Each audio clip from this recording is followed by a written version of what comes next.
ஹல்லேலூயா. தேவனுக்கு மகிமை.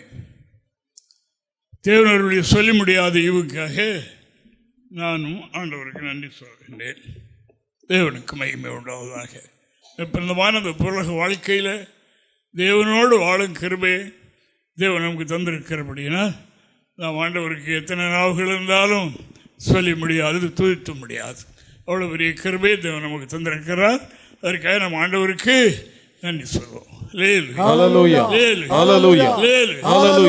இன்று நாம் வருகிற காரியம், தேவனுடைய பிள்ளைகளை நம்முடைய வாழ்க்கையில் ஆண்டவர் நன்மையே செய்து கொண்டிருக்கும் போது மட்டுமல்ல, நாம் பெற்றிருக்கிற அந்த நன்மையை எண்ணி துன்பங்கள் பாடுகள் வரும்போது நம்முடைய ஆன்மீக நிலைமை எவ்வளமாக இருக்கிறது என்று அறியும்படியாக கர்த்தர் நம்முடைய வாழ்க்கையில் சோதித்தல் என்ற சோதனை என்ற ஒன்றை அவர் அனுமதிக்கிறார்.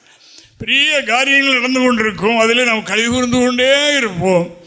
ஆனால் திடீரென்று ஒரு வறட்சி, ஒரு இடைவெளி, ஒரு நமக்கு அது விரும்பாத ஒரு காரியம் நடக்கின்ற நேரத்திலேயும் அந்த நாட்களில் தேவன் நமக்கு செய்த நன்மைகளை நினைவு கூர்ந்து இந்த சோதனையை நாம் தாங்கணும், ஜெயிக்கணும். இதைத்தான் கர்த்தர் எதிர்பார்க்கிறார்.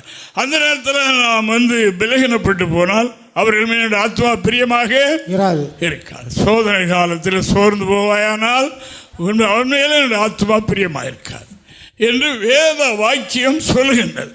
அப்படினால் எப்பொழுதுமே நன்மை என்றல்ல, இல்லை அந்த சோதனையும் கூட நமக்கு ஒரு நன்மை தான். படிக்கிற பிள்ளைகளுக்கு சோதனை காலம் வரும் அல்லவா, மந்த்லி டெஸ்ட் வருகிறது, பெரிய பரீட்சை வருகிறது. அவர்களுக்கு அந்த நேரத்தில் அங்கே யாரும் சொல்லிக் கொடுப்பாரு இருக்காது, கேட்டு தெரியவும் முடியாது, ஆசிரியரும் சொல்லிக் கொடுக்க மாட்டார். அது சோதனை நேரம். அதே வண்ணமாக நாம் இதுவரை கற்றிருக்கிறது பெற்றிருக்கிறது இவைகளின் மூலமாக இறைவன் மேல் நமக்கு இருக்கிற பிடிப்பு தான் என்ன என்று அறிவதற்காக நம்மை சோதித்து அறிகிறார் என்று வேதம் சொல்கிறது. சிலவர் ஜனங்கள் எகிப்தை விட்டு புறப்பட்டு வந்தார். எகிப்தில் இருக்கும்போதே பல அற்புதங்களை கர்த்தர் செய்தார் என்று நாம் காணுகின்றோம்.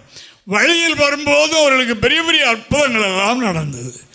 அதில் கடைசி காரியம் என்னென்றால், அதாவது சொந்த சமுத்திரத்தின் அருகாமையில் வந்து இருக்கிறார்கள். அங்கேயும் வழியில் எங்கேயும் வழியில் எங்கேயும் போக முடியாது.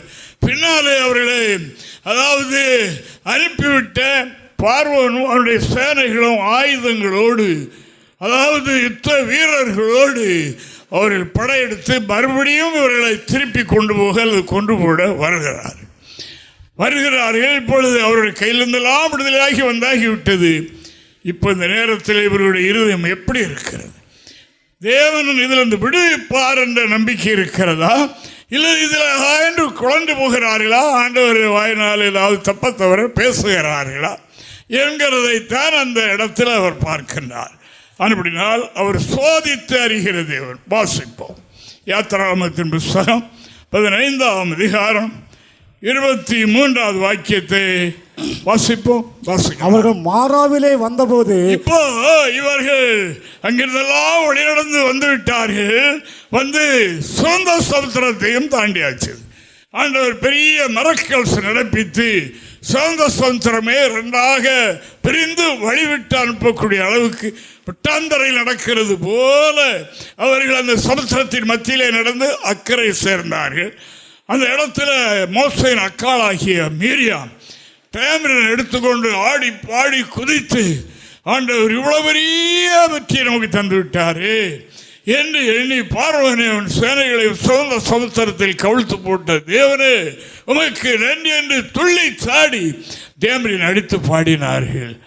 இவைகளை பெற்றுக்கொண்டு அவர்கள் வழி நடக்கிற வேளையில் அடுத்து ஆண்டவர் என்ன செய்கிறார் பார்க்கலாம்.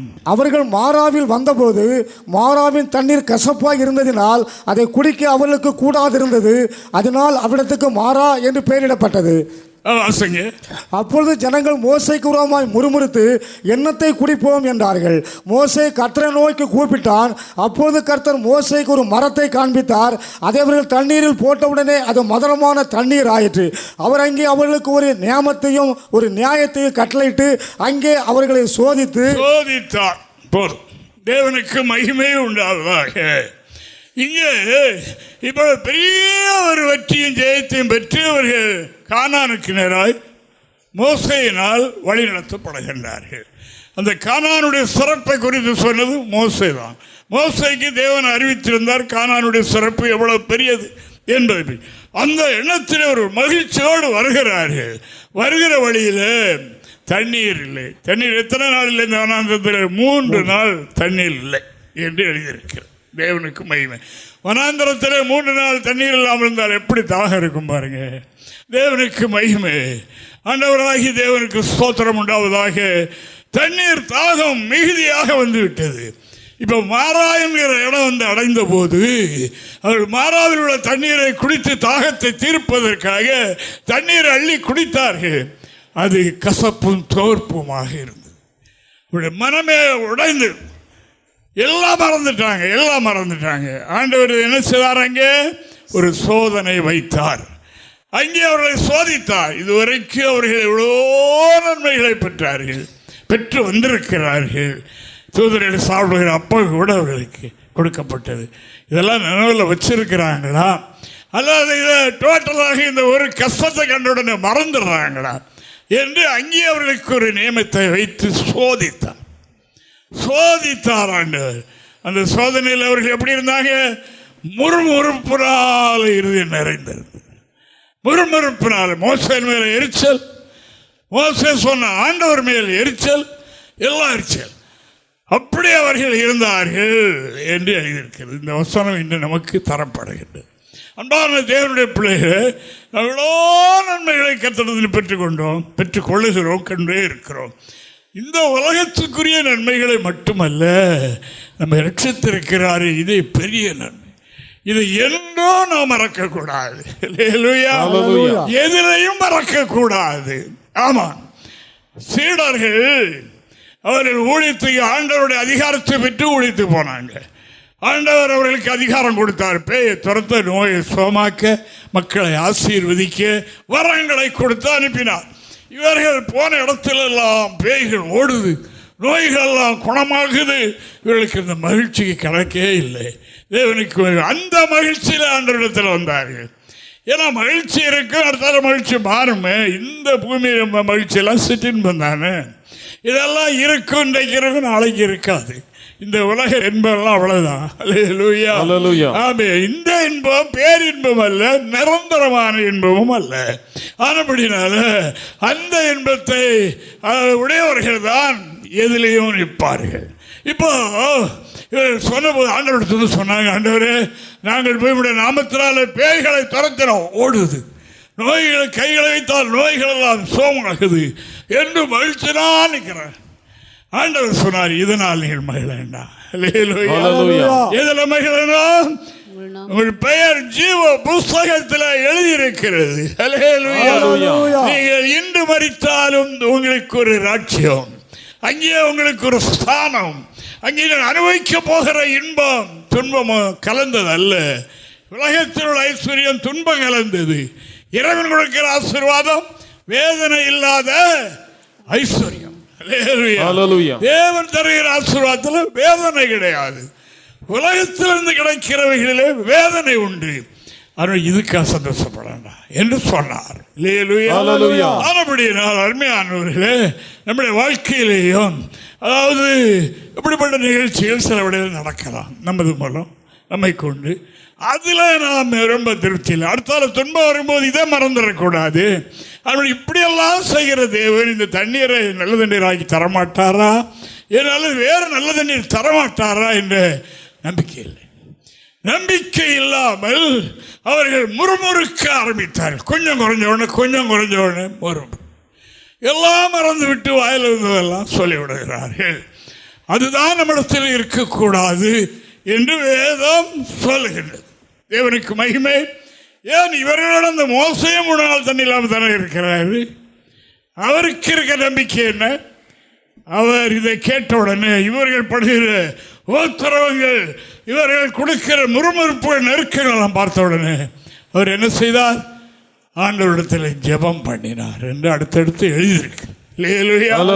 அவர் இந்த துன்பத்தில் என்ன பண்ணினார்? ஜெபம் பண்ணினார், ஆண்டவருக்கு தெரியப்படுத்தினார். ஆண்டவரே, இந்த ஜனங்களுக்கு 3 நாள் தண்ணீர் இல்லையே, இவர்களுக்கு தண்ணீர் கொடுக்கணுமே என்று ஜெபம் பண்ணினார். அங்கே கர்த்தர் அவர்களுக்கு என்ன செய்கிறார்? வாசிங்களா அந்த வசனத்தை தொடர்ந்து. மோசே கர்த்தரை நோக்கி கூப்பிட்டான், அப்பொழுது கர்த்தர் மோசேக்கு ஒரு மரத்தை காண்பித்தார். ஆலோசனை கொடுக்கிறார் பாருங்க. மோசேக்கு ஒரு மரத்தை காண்பித்தார். அதை அவன் தண்ணீரில் போட்டவுடனே அது மதுரமான தண்ணீர் ஆயிற்று. இப்போ கோரி கோரி குடிக்கிறாங்கல்ல, இப்போ அதெல்லாம் மாறிட்டு எதுல? ஒரு ஜெபத்தினால. இது ஒரு ஆண்டவர் சோதிக்கிற ஒரு நேரம், பரீட்சை நேரம். இந்த பரீட்சையில் நான் வெற்றி பெறணும். வெற்றி பெற்றால் தான் மார்க்கெட்டு மேலே போக முடியும். இல்லைன்னா அதிலே தான் கடந்து தோண்டிவிட்டு சாத்தான் திரும்ப திரும்ப அந்த உபத்திரவத்தையே தான் கொடுத்துக்கிட்டு இருப்பான். அப்படி அன்பான தேவனுடைய பிள்ளைகளை ஆண்டவர் நம்மை நடத்துகிற விதம் இதுதான். ஏன் இப்படி வந்தது? ஏன் இப்படி இல்லை? வரும் என்று தான் சொல்லியிருக்கிறது. அப்படினால் நாம் தொய்ந்து போகக்கூடாது. எதற்காக இந்த துன்பம் வருகிறது என்றால், சில வேளையில் நம்மை பற்றி நமக்கு தெரியாது. நான் ரொம்ப சரியாக இருக்கிறோம். பேதுரு சொன்னார் பார்த்தீங்களா? ஆண்டவர் சொன்னார், அதாவது பேதுருவே, நீ என்னை சேவல் கோவிலுக்கு முன்னால் 3 தடவை மறுதலிப்பாய். இல்லை ஆண்டவர், ஜீவனை கொடுக்கிறதா இருந்தாலும் அது நடக்காது.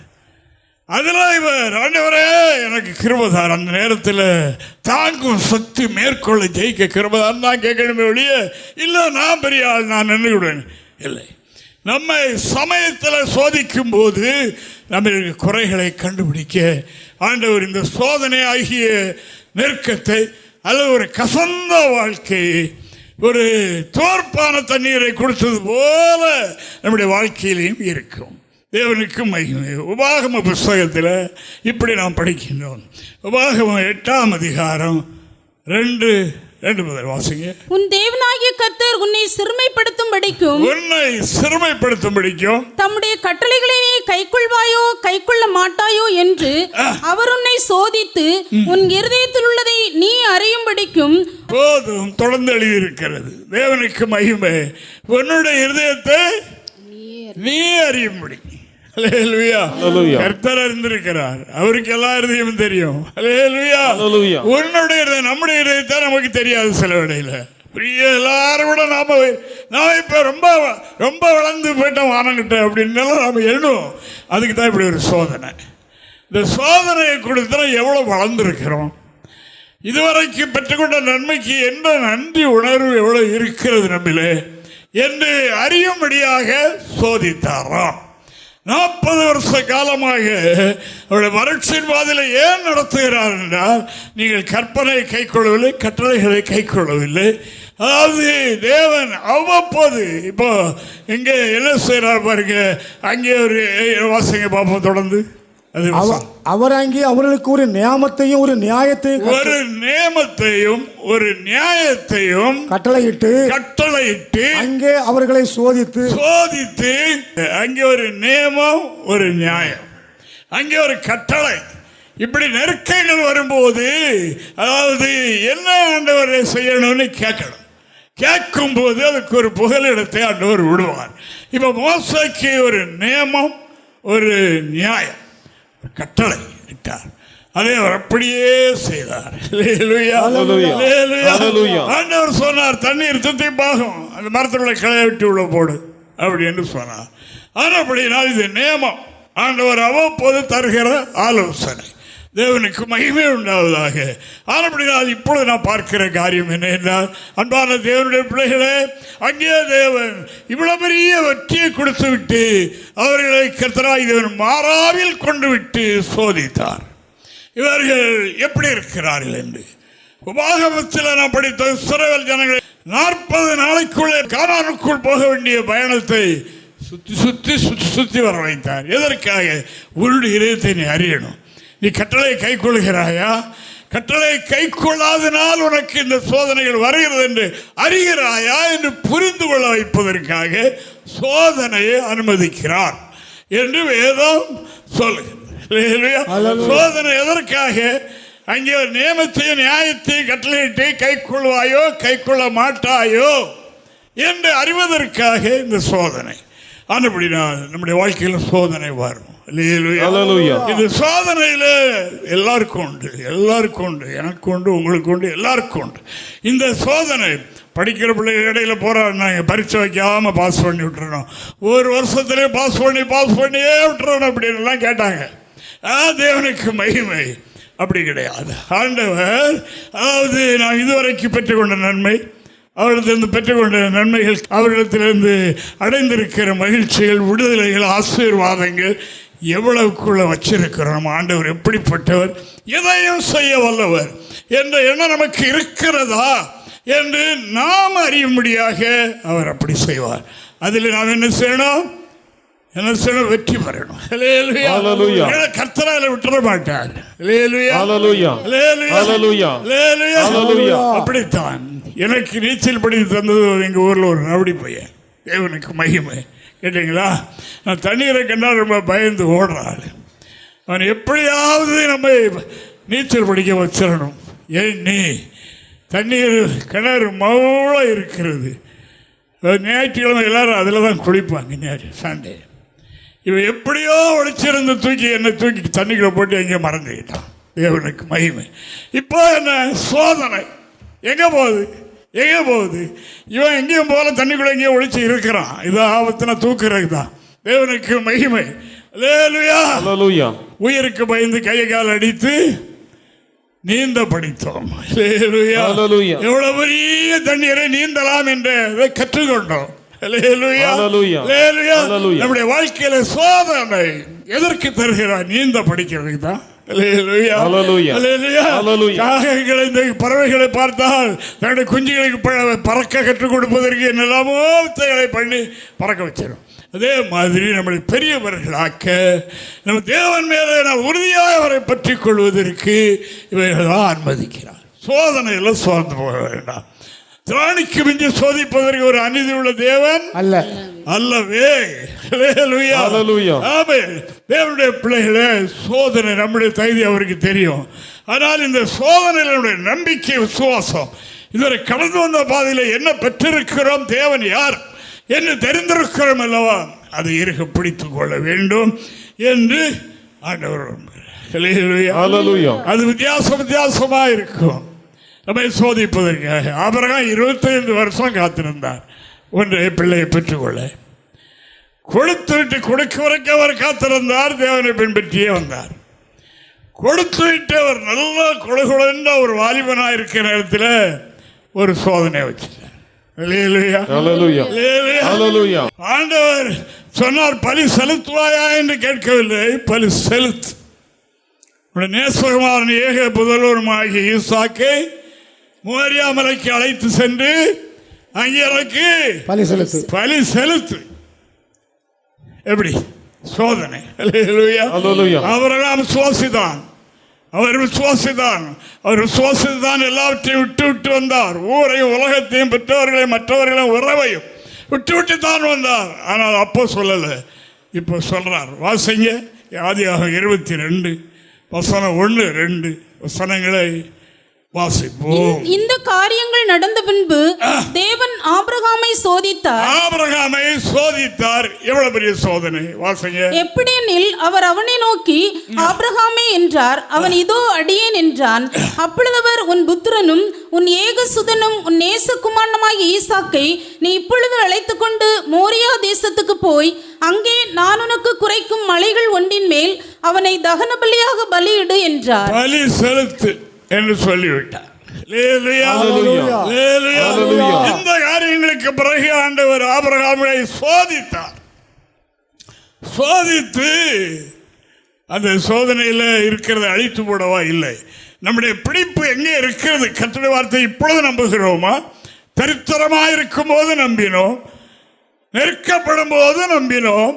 இப்பொழுது நிறைய கொடுத்திருக்கிறார், அதை விட்டுவிடுவதற்கு அல்ல, நம்முடைய மனம் எப்படி இருக்கிறது என்று அறிவதற்காக. அங்கே ஒரு சோதனை, ஒரு நியமனம் அங்கே அவர் வைக்கிறார். இதிலே தோல்வியுள்ள ஆபிரகாம் ஒரு மறுப்பு சொல்லவில்லை. இது ரொம்ப அவருக்கு பிரியமான ஒன்று. எப்போது முன்னாலே இது பார்த்துக்கிட்டு தான் இருந்திருப்பார். காலையில் முடிச்ச உடனே அந்த பிள்ளை முகத்தில் தான் முடிப்பார். என்ன 25 வருஷம் காத்திருந்து பெற்றது அல்லவா? இதை கொண்டு போய் பலி செலுத்து என்று சொன்னார். ஆண்டவருடைய சோதனையில் அவர் ஜெயித்தார். ஹல்லேலூயா. ஹல்லேலூயா.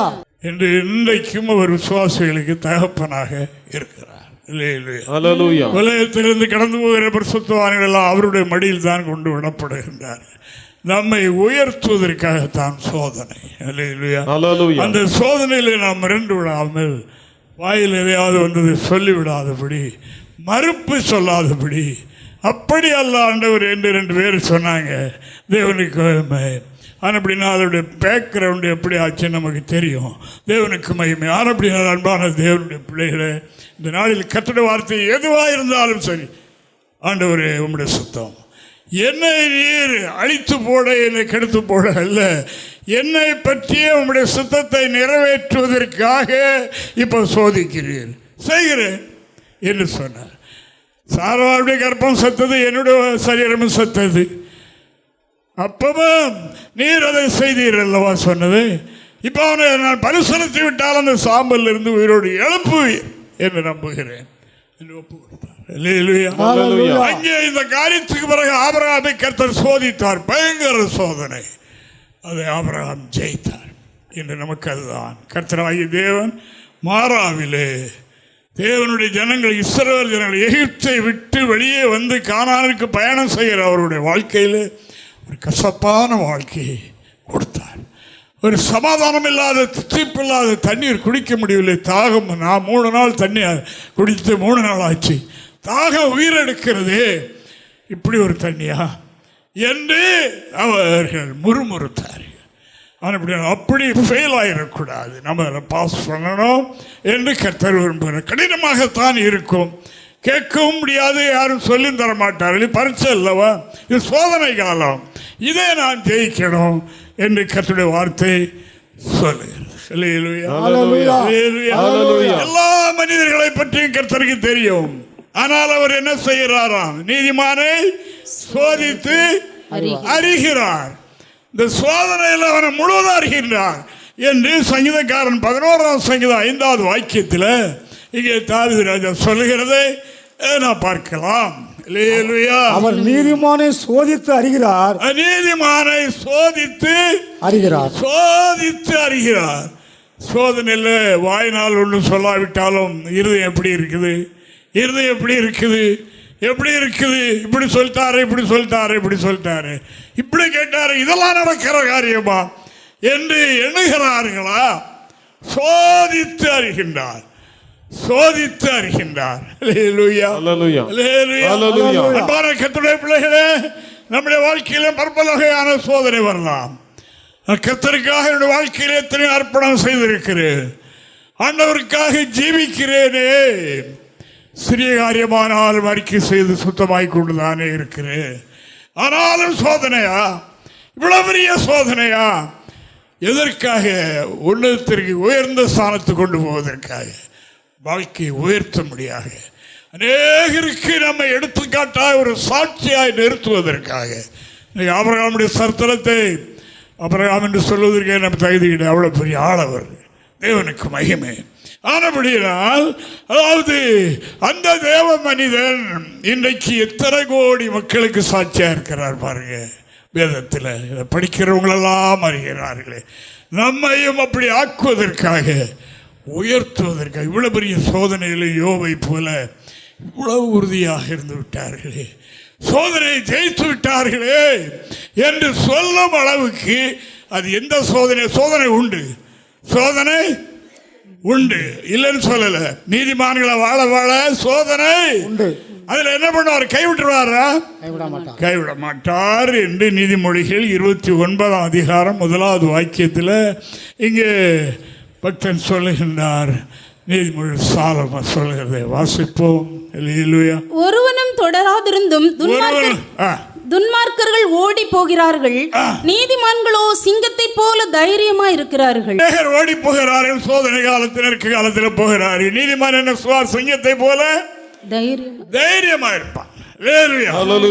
அதுல தோல்வி அடைய மாட்டான், பயப்பட மாட்டான், பதற மாட்டான்.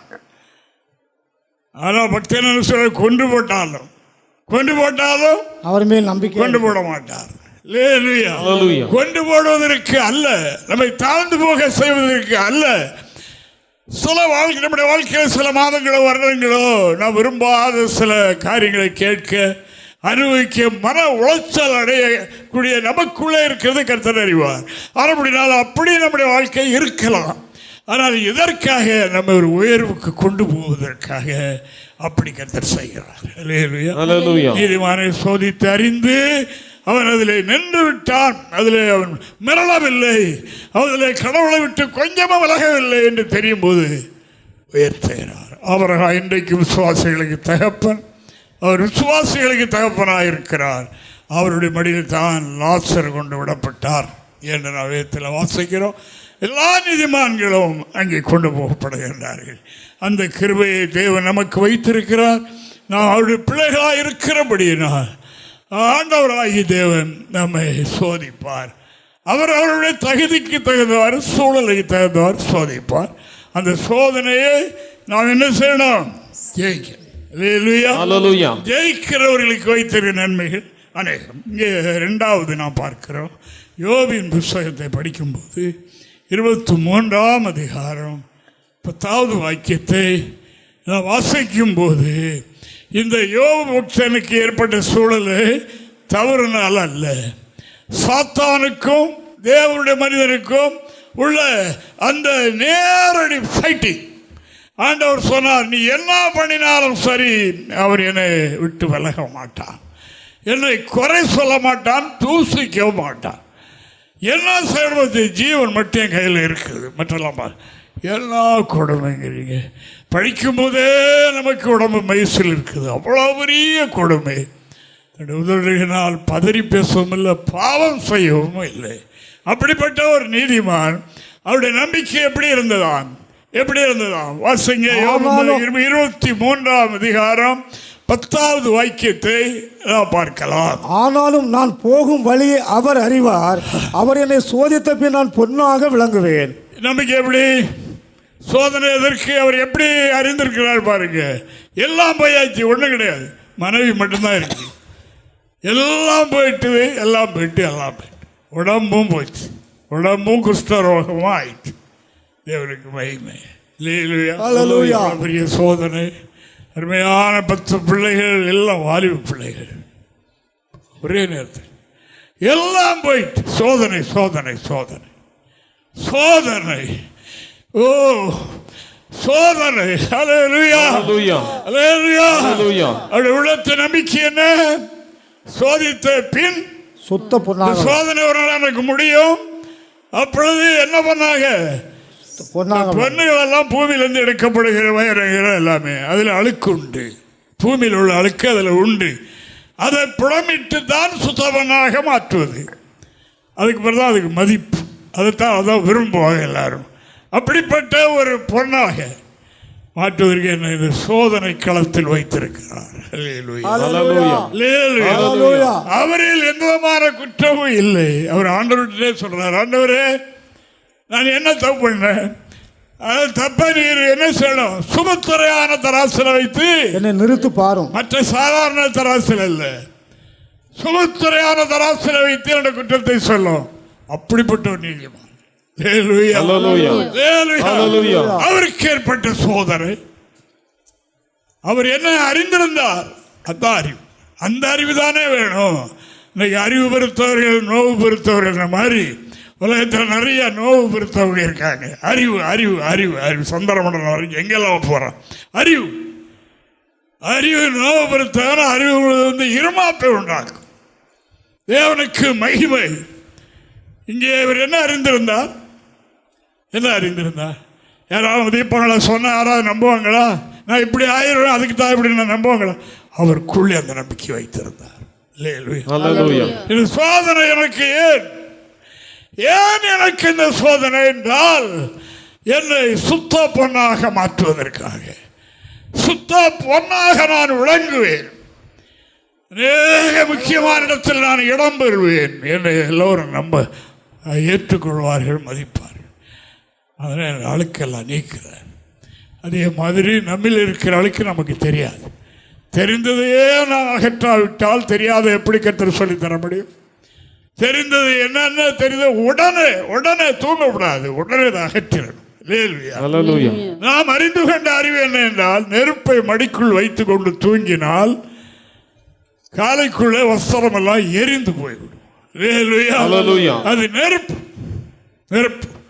பாவம் என்பது ஒரு நெருப்பு, அவருடைய ஆத்மாவை அழிக்கக்கூடிய ஒரு சக்தி உள்ளது. ஆனபடினால அவர் என்ன சொன்னார்? சோதனை. நீங்கள்லாம் தப்பான நண்பர்கள் வந்தவரை தூசித்தாங்க, தாயார் மனைவி வந்தவரை தூசணம் என்றால் என்ன, சாகு முன்சா என்று கூட மட்டும் சொல்லாம முதலாவது என்ன செய், தேவனை தூசித்து ஜீவனை. இவ்வளவு கொடுமை பண்ணின தேவன் உனக்கு வேணுமா? அந்த கடவுள் வேணுமா? இவ்வளவு வழிகட்டி இவ்வளவு கடவுளே உன்னை பற்றி சாட்சி சொன்னார். இப்படிப்பட்ட ஒரு நிலையில் இருந்த உனக்கு இவ்வளவு பெரிய சோதனையா? இனிமேல் யாரும் இந்த வழியில் வந்துடாமல் இருப்பதற்கு என்ன செய்வ? கடவுளை தூசி. ஜாக்கிரதையா இருந்துக்கிடுங்க, சாத்தா வஞ்சிக்க இடம் கொடுத்துறாதுங்க. பக்தன் சொன்னார், சோதித்த பின் எனக்கு ஒரு காலம் உண்டு, அந்நிய கண்களால் இல்லை என்னுடைய கண்களால் பார்ப்பேன். என்ன வெளிப்படுத்த பார்த்து பிரதர் வருத்தப்படாங்க, கடவுள் எனக்கு இப்படி காட்டினாரு, உங்களுக்கு விடுதலை ஆயிரும், நீ ஒரு நாள் இப்படி ஆயிருவீங்க பிரதர், கடவுளை எங்களுக்கு சொன்னார். அந்த கண்ணல்ல, என்னுடைய கண்ணே காணும். அந்த பிறர் சொல்லுகிற பிறர் கண்ணால கண்ட அந்த நம்பிக்கை மட்டுமல்ல, என்னுடைய கண் ஒரு நாள் அவரை காணும். நீதிமொழிகளின் புத்தகத்தில் நான் படிக்கும்போது 17ஆம் அதிகாரம் 3வது வாக்கியத்தில் நாம் பார்க்கிறோம், பொன்னை புடமும் மனிதனுடைய இருதயத்தை கர்த்தரும் சோதிப்பார். வெள்ளியை குகையும் பொன்னை புடமும் சோதிக்கும், இருதயங்களை சோதிக்கிறவரோ கர்த்தர். இந்த பொன்னையும் வெள்ளியும் சோதிப்பதற்கு குகை, நெருப்பு, குகைக்களை வைத்து உருக்கி உருக்கி உருக்கி அழுக்கெல்லாம் நீக்கி அதை யோசாக்கிறது போல, உபயோகப்படுத்துகிறது போல, அதனுடைய மதிப்பை கூட்டுகிறது போல. நீங்கள் தங்காசாரிகிட்ட போய் ஒரு தங்கத்தை கொடுப்பீர்கள் என்றால் அவர் என்ன செய்வார்? முதலாவது அவர்கிட்ட ஒரு ஒரிஜினல் தங்கம் இருக்கும், அதை உரசுவார். உரசிட்டு நம்ம கொண்டு வர உரசுவார். இதில் இவ்வளவு கேரக்டர், இவ்வளவு கலப்படம் இருக்கிறது, இதனுடைய மதிப்பு இவ்வளவுதான் என்று சொல்லுவார்கள். தேவனுக்கு மகிமை. அதே விதமாக நம்மை ஒரிஜினல் ஆக்குவது எங்கே? இயேசுவினிடத்தில். அல்லேலூயா. அவர்தான் நம்மை புடமிடுகிறார். அவருடைய சாயல் வருகிறது வரைக்கும், அவருடைய சாயல் நம்மிலே தெரியும் வரைக்கும், இந்த ஆளுக்கு எது எது மறைக்கிறதோ அதெல்லாம் நீக்கிறது. இதில் வைத்து, புடத்தில் வைத்து, குகையில் வைத்து நிற்கிறது போல கர்த்தர் அப்படி போல நம்முடைய வாழ்க்கையில் சில சோதனையாகிய சில இப்படிப்பட்ட புடமிடுதலை அனுமதிக்கிறார். யோபு சொன்ன மாதிரி நம்மோடு நாம பேசணும். என்னுடைய ஆத்மாவே நீ ஏன் எனக்குள்ளே கலங்குகிறாய், நீ ஏன் எனக்குள்ளே தேங்குகிறாய், ரட்சிப்பின் தேவனை நோக்கி காத்திரு. தாவீது ராஜா தன்னோடு பேசுகிறார். தன்னுடைய ஆத்மாவில் தொய்வுகள், நெருக்கங்கள் வரும்போது, ரொம்ப வரும்போது அவரே பேசுகிறார், கலங்காதே, ஏன் எனக்குள்ள கலங்குகிறாய், ஏன் எனக்குள்ள நீ தேங்குகிறாய், ரட்சிப்பின் தேவனை நோக்கி காத்திரு, காலத்துக்காய் காத்திரு என்று சொல்லுகின்றார்.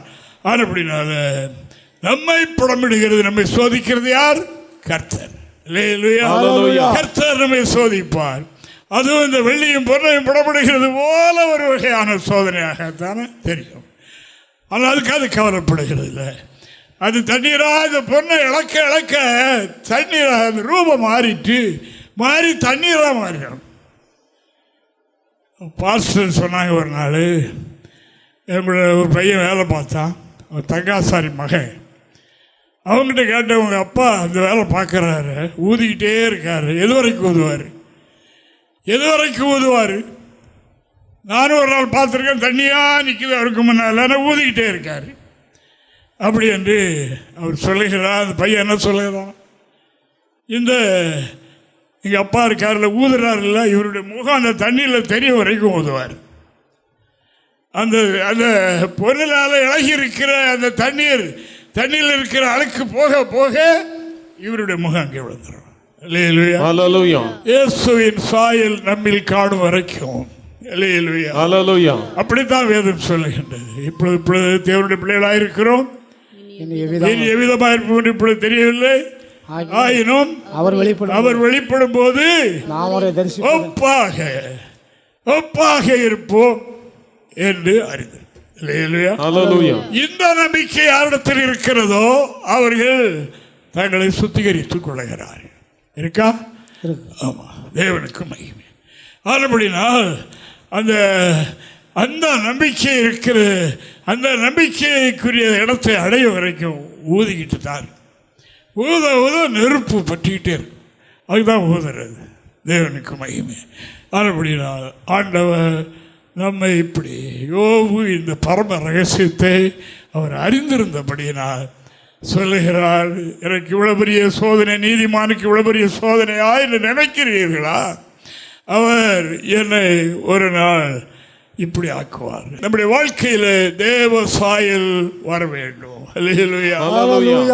பக்தன் பாடினார், தேவ சாயலாகி தேவனோடு இருப்பேன், நானும் தேவனோடு இருப்பேன் என்று அவர் பாடுகிறார். அதற்கு தான் சோதனை. அப்படினால சில வேளை சோதனைகள் வரும். மாறாவிலே போகும்போது கசப்பான தண்ணீர் தான், ஆனால் தித்திப்பாக இடத்துல மாறிடுமே. அதற்கு தான் கருத்தை நமக்கு சொல்லிக் கொடுத்துருக்க. ஜெபம் பண்ணிட்டா அது தண்ணீர் தித்திப்பாக மாறிடும். அந்த நிலையை அடைவதற்கு தேவனுடைய பிள்ளைகளே நாம் அழைக்கப்பட்டிருக்கிறோம். இந்த ரகசியத்தை நீங்களும் மனதில் வைத்துக் கொள்ளுங்க. மனதில் வைத்துக் கொண்டு சோதனை இதற்காகத்தான் சோதனை சோதிக்கின்றார். தேவனுக்கு மகிமை. ஒரு பையன் நம்முடைய பாஸ்டர் ஒருவர் பரீட்சை பேப்பர் திருத்தறதுக்காக போயிருந்தார் பிள்ளைகளுக்கு. அப்போ அவர் எல்லாம் பார்த்து இருக்கிற மார்க் போட்டு கொடுத்துட்டேன். அதில் ஒரு பையன் எழுதியிருக்கிறான், ஐயா தயவு செய்து என்னை பாஸ் பண்ணி விட்டுருங்க. அதில் அந்த பரீட்சை பேப்பரில் எழுதியிருக்கான், என்னை பாஸ் பண்ணி விட்டுருங்க ஐயா. எங்கள் அப்பா சொல்லியிருக்காரு, நீ பாஸ் பண்ணலாம் உன்னை கொண்டு விடுன்னு சொல்லியிருக்காரு. இப்படியெல்லாம் இல்லாமல் அவர் இறக்கப்படுற அளவுக்கு எழுதியிருக்கான். அவர் அந்த பேப்பரை திரும்ப பார்த்துருக்க, ஏதாவது கொஞ்சம் வழி இருந்தால் சில மார்க்கை போட்டு விட்டுலாமேன்னு. ஒன்றுக்கும் வழியில் பேப்பரை சுட்டு வச்சுட்டு அவர் வந்துட்டார். சொன்னார், தேவனுக்கு மகிமை. அருமையான தேவனுடைய பிள்ளைகளை தேவ சமூகத்தில் நாம் அந்த நாளில் அப்படி கேட்க, இப்போ பரிசெல்லாம் எழுதியாச்சு, என்னமோ ஒன்றும் செய்ய முடியாது. இப்போவே படிக்கணும், இப்போவே சொல்லும்போது கேட்கணும். கேட்டு என்னுடைய வாழ்க்கையில் அடிக்கடி தடமாட்டம் வருது இல்லையா? ஐயோ இவ்வளோ பக்தி, அது இத்தனை வருஷமாக கடவுளுக்காக வாழணும், இப்படியும் சோதனை வந்துக்கிட்டு தானே இருக்குது, என்ன கடவுள் அதுக்கு தான் அதான் சொல்லிட்டார். சோதித்த பிறகு இந்த சோதனையுடைய ரகசியத்தை நான் அறிந்திருக்கிறேன். அதற்கு பிறகு அழுக்கான பொண்ணு அல்ல, சுத்த பொண்ணாக மாறி. அதாவது பொன்னையும் வெள்ளியையும் சோதனை ஆகிய புடம் வைத்து சோதிக்கிறது போல கர்த்தர் நீதிமானை சோதித்தருகிறார். தேவனுக்கு மகிமை உண்டாவதாக. அந்த நிலையில் இந்த நாட்கள் நம்முடைய வாழ்க்கை வருடத்தின் இறுதி நாட்களில் வருடத்தின் ஆரம்பத்திலிருந்து வந்து கொண்டே இருக்கிறதே என்று சோர்ந்து போகாதங்க. அவர் பின்னால் சொன்ன வார்த்தை சொல்லுங்க, சோதித்த பின் என்னோட வாழ்க்கை இருக்குன்னு சொல்றாரு இல்லையா? சோதனையோட அழிஞ்சு போறேன்னு சொல்லல, சோதித்த பின் அவர் ஒரு இது வைத்திருக்கிறார், என்னில் ஒன்றை எதிர்பார்க்கிறார், அது முடிந்த உடனே சுத்தம் பண்ண. அதுக்கப்புறம் அதுக்கு சோதனை கிடையாது. ஆனபடினால் இவைகளை மனதில் வைத்துக் கொண்டு 1 பேதுரு 1 வாக்கியத்தை வாசிங்க. சோதனையில் நாம் சோர்ந்து போகக்கூடாது. இந்த சோதனையை நாம் ஜெயிக்கணும். அப்போ என்ன கிடைக்குமா? வாசிங்க. அழிந்து போகிற பொன் அக்கினியினாலே சோதிக்கப்படும், அதை பார்க்கிலும் அதிக விலையேறப்பட்டதா இருக்கிற உங்கள் விசுவாசம் சோதிக்கப்பட்டு இயேசு கிறிஸ்து வெளியும்போது உங்களுக்கு புகழ்ச்சியும் கனமும் மகிமையும் உண்டாக காணப்படும். என்னெல்லாம் கிடைக்குமா இந்த சோதனையில்? அதாவது தோல்வி அடையாமல் பின்பற்றும் போது புகழ்ச்சி, கனம், மகிமை இவர்களெல்லாம் உண்டாகும். அப்ப அந்த சுத்த பெண்ணுக்கு உண்டாது பாருங்க எவ்வளவு. அது அழுக்கோடு இருந்தால் அப்படி கிடைக்காது, அழுக்கோடு இருந்தால் அப்படி கிடைக்காது. அந்த அழுக்கு நீங்கின உடனே அதுக்கு இந்த புகழ்ச்சி, கனம், மகிமை எல்லாம் சேர்ந்து கிடைக்கும். அதை எல்லாரும் விரும்புகிறாங்க, அதை வாங்குவதற்கு பிரயாசப்படுகிறாங்க. பார்க்க அப்படின்னா ஆண்டவர் ஆகிய தேவன் இந்த நாட்கள் இந்த உலக பிரகாரமான இந்த பொண்ணு வழியை புலமையிடப்படுகிறது போல நம்மை அவர் சோதிக்கிறார். சோதித்து நம்மளுக்கு அழுக்கு நீங்க செய்கிறார். அழுக்கு நீங்க பின் நாம் சுத்தப்பனாக மாறிவிடுவோம் என்று வேதம் சொல். இந்த சோதனை சாத்தான் சோதிக்கிறான் சொல்லிக்கிட்டு இருக்கிறதுக்குல்ல, இயேசு சுவாமி நமக்கு சில மாதிரி காண்பித்திருக்கிறார். மாதிரி காண்பித்து விட்டு போயிருக்கிறார். அவர் ஞானஸ்தானம் பரிசுத்தாவி பெற்றார். ரெண்டும் அவர் பெற வேண்டியதில்லை. அவரே தேவன், அவர் எல்லாம் உடையவர். ஞானஸ்தானம் மீது பாவிகளுக்கு தான், பாவ மன்னிப்பு கண்டுதான் ஞானஸ்தானம். பாவ மன்னிப்பு மற்றபடி உள்ளவர்களுக்கு ஞானஸ்தானம் வேண்டாம். இப்ப யோவான் ஸ்நானன் ஞானஸ்தானம் பெற்றாரா? அவர் பெற அவர் பரிசுத்தாவி வெளியிறங்கமா பெற்றாரா? தாயின் வயிற்றில் இருக்கும்போதே பெற்றார். ஆனபடியினால அவர்களுக்கு ஞானஸ்தானம் கொடுத்தார்கள். இருக்கட்டும், தேவனுக்கு மகிமை உண்டாவதாக. ஆனபடினால் அன்பான தேவனுடைய பிள்ளைகளே, இயேசு சுவாமிக்கு ஞானஸ்தானம் பரிசுத்தா என்று ஒன்று அடையாளம் வேண்டாம். ஆனாலும் நமக்காக அவர் இந்த வழியை காட்டிட்டு போயிருக்கிறார்.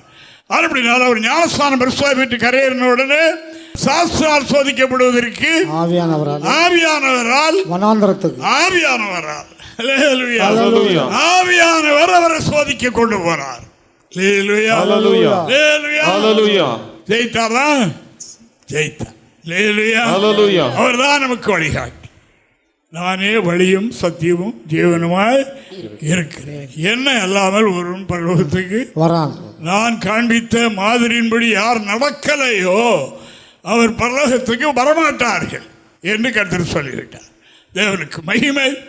ஆனபடியினால் அதை கூட வாசித்துவோம். தேவனின் மத்தேயு சுவிசேஷம் 4ஆம் அதிகாரம் 1 முதல் 4 வரைக்கும் வாசிங்க பாப்போம். அப்பொழுது இயேசு பிசாசினால் சோதிக்கப்படுகிறதற்கு ஆவியானவராலே வனாந்தரத்திற்கு கொண்டு போகப்பட்டார். யார் கொண்டு போனா? நமக்கு வருகிற சோதனை தெரிஞ்சுக்கிடுங்க. நம்ம சில வேளையில சத்துரு புடமிடுகிறது போல தெரியும். ஆவியானவரை அனுமதித்திருக்கிறதுனால அப்படி அவர் செய்கிறார். வாசங்க. அவர் இரவும் பகலும் 40 நாள் உபவாசமாய் இருந்த பின்பு அவருக்கு பசி உண்டாயிற்று. அப்பொழுது சோதனைக்காரன் அவரிடத்தில் வந்து, நீர் தேவனுடைய குமாரனே ஆனால் இந்த கல்லுகள் அப்பங்கள் ஆகும்படி சொல்லும் என்றான். அவர் பிரதியுத்தரமாக, மனுஷன் அப்பத்தினாலே மாத்திரமல்ல தேவனுடைய வாயிலிருந்து புறப்படுகிற ஒவ்வொரு வார்த்தையினாலும் பிழைப்பான் என்று எழுதியிருக்கிறதே என்றார். தேவனுக்கு மகிமை. தொடர்ந்து வாசிக்கும் போது அவன் கடைசியில் என்ன சொல்றான்? என்ன பணிந்து கொள்ளும், இதெல்லாம் உமக்கு எல்லாம் கிடைக்கும். அப்பாலே போ சாத்தானே, அப்பாலே போ சாத்தானே, அப்பாலே போ சாத்தானே என்று பேசினார். தேவனுடைய பிள்ளைகளை கர்த்தருடைய வார்த்தை என்ன சொல்லுகின்றது? சோதனை தேவன் அனுமதிக்கிற ஒன்று. ஏன் ஏன் எதற்காக? எல்லா பிரமாணத்தை தான் கை கொள்றோமே, பின்ன என்று எண்ணுகிறோம் அல்லவா? ஆவியானவரே அனுமதிக்கிறார். நம்மை உயர்த்துவதற்காக, நம்மை மேன்மைப்படுத்துவதற்காக, நம்மை சுத்தப்பனாக மாற்றுவதற்காக ஆண்டவர் செய்கிற கிரியிலே இது ஒன்று. இதில் நாம் தொய்ந்து போகக்கூடாது என்று வேதம் சொல்கின்றது. எபிரேய நிருபத்தை எழுதும் போது அவர் எழுதுகிறார் பாருங்க. 4ஆம் அதிகாரம் 15வது வாக்கியத்தில் சொல்லும்போது அவர், அதாவது எல்லாவற்றிலும் நம்மை போல சோதிக்கப்பட்டும் அவர் எப்படி இருக்கிறார்? வாசிங்க. அவருடைய பலவீனங்களை குறித்து பரிதபிக்க கூடாத பிரதான ஆசாரியர் நமக்கு இராமல் எல்லா விதத்திலும் நம்மை போல் சோதிக்கப்பட்டும் பாவம் இல்லாதவராய் இருக்கிற பிரதான ஆசாரியரே நமக்கு இருக்கிறார். உண்டு, நமக்கு ஒரு ஆசாரியர் இருக்கிறார். நம்மை போல சோதிக்கப்பட்டும் பாவம் இல்லாதவராக இருக்கிறார். சோதனையில் தான் பாவம் வரும். சோதனை எப்போ வருகிறதோ அப்போ பாவம் வந்துடும். வாயில் இல்லாட்டாலும் இருதயத்தில் வந்துடும். என்ன போட்டு ஜெபம் பண்ணி கடவுள் ஆலயத்துக்கு போய் என்ன எங்கிற ஒரு முறுமுறுப்பு வருது இல்லையா? வருது. அப்படின்னா அவர் அப்படி அல்ல. நமக்கு இருக்கிற ஆசாரியன் இயேசு கிறிஸ்து. அவர் நம்மை போல சோதிக்கப்பட்டும் பாவம் இல்லாத பிரதான ஆசாரியனாக இருக்கிறார். ஆமென். அந்த தேவன் நமக்காக இருக்கிறார், நமக்குள்ளே இருக்கிறார். அவரை பிடித்துக் கொள்வோம். அவர் பாவமில்லாத மனிதனாக நம்மை போல மனிதனாக வந்து நம்மை போல எல்லாவற்றையும் அவர் ஏற்றுக்கொண்டார் என்று வேதம் சொல்லுகின்றது. ஆனபடியினால் இன்று கர்த்தருடைய வார்த்தை என்ன சொல்லுகின்றது? அருமையானவர்களே, அதான் சுத்தப்பனாக விளங்க நம்முடைய வாழ்க்கையில் குடிக்கக்கூடாத தண்ணீர், சப்பு தண்ணீர், உப்பு தண்ணீரை குடித்து நாம் சங்கடப்படுகிற அந்த வாழ்க்கை மாறி ஒரு நல்ல இனிப்பான வாழ்க்கை, ஒரு மேன்மையான வாழ்க்கையை தருவதற்கு தேவன் நம்மை சோதிக்கிறார். தேவன் நம்மை சோதிக்கிறார். சரியா? அடிக்கடி நமக்குள்ளே மாற்று எண்ணங்கள் வருகிறது அல்லவா? சோதனை ஏன்? இந்த சோதனையில் நாம் ஜெயம் பெற்றவர்களாக திகழ்வோம். அவர்களே பாக்கியவான்கள் என்று சங்கீதக்காரனும் சொல்லிவிட்டார். 119:71 119:67 இந்த வசனங்கள் உண்டு. தேவனுக்கு மகிமை. ஆனபடினால் ஆண்டவராகிய தேவன் கொடுத்திருக்கிற மகாபெரிய பாக்கியம் சோதனையில் நான் ஜெயம். ஒரு நாள் நான் இதிலிருந்து விடுதலை பெற்று சுத்தமாக ஒரு மாறுவேன். யாக்கோபு 1:12 மட்டும் வாசி. சோதனையை சகிக்கிற மனுஷன் பாக்கியவான், அவன் உத்தமன் என்று விளங்கின பின்பு கர்த்தர் தம்மிடத்தில் அன்பு கூறுகிறவர்களுக்கு வாக்குத்தத்தம் பண்ணின ஜீவ கிரீடத்தை பெறுவான். இது முடியும். சோதனை சகிக்கிறவர்களுக்கு, கேட்கிறவர்களை உலகத்தில் பணக்காரன் படித்தவன் பெரிய ஆளு அப்படி இப்படியே பாக்கியவான் என்று சொல்லவில்லை. கிறிஸ்து நிமித்தம் வருகிற சோதனை சகிக்கிறவர்கள் பாக்கியவான்கள். அதற்கு மேலே வார்த்தை இல்லை. பாக்கியவான்கள், அவர்கள் பாக்கியவான்கள். அவர் கிரீடம் வைக்கப்பட்டிருக்கிறது. முடிசூட்டப்படும் போது கிரீடத்தை பெறுவார்கள். இதை அடைய உங்களை கர்த்தர் சோதிக்கிறார்.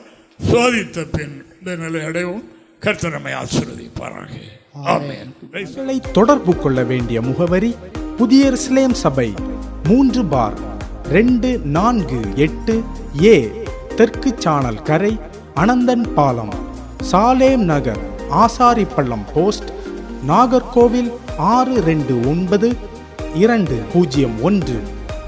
எங்களது தொலைபேசி எண் 8931313126 மற்றும் 94895294662.